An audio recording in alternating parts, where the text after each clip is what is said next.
នៅសម័យមួយមានដំរីធំមួយក្បាលចង់ស៊ីទឹកស្រះតូចមួយឲ្យអស់ធ្វើឲ្យសត្វតូចៗផ្សេងៗគ្មានទឹកផឹកសត្វតូចៗទាំងនោះក៏មកប្តឹងចៅទុនសាយដែលឆ្លាតវៃចៅទុនសាយក៏ហៅដំរីមកសួរថា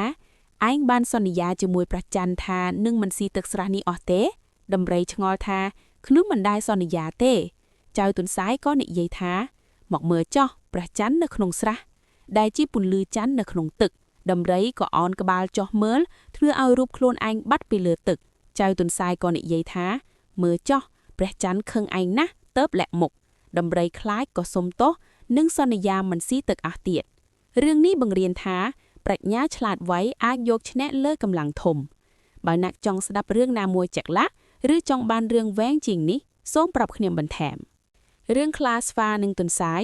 រឿងព្រេងខ្មែរល្បីមួយទៀតគឺរឿងខ្លាស្វានិងទុនសាយឬខ្លាស្វានិងទុនសាយ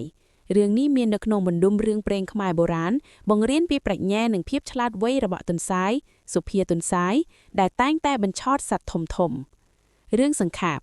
នៅសម័យមួយមានខ្លាមួយក្បាលឃ្លានខ្លាំងដើររកចំណីមិនបាន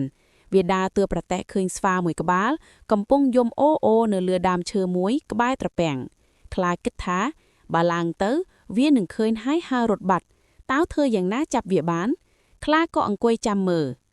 ស្វានោះកំពុងយំព្រោះឃ្លានវាសម្លឹងមើលត្រីក្នុងត្រពាំងលុះមានត្រីផុលឡើងស្វាក៏ស្ទុះចាប់បានហើយស៊ីខ្លាឃើញដូច្នេះ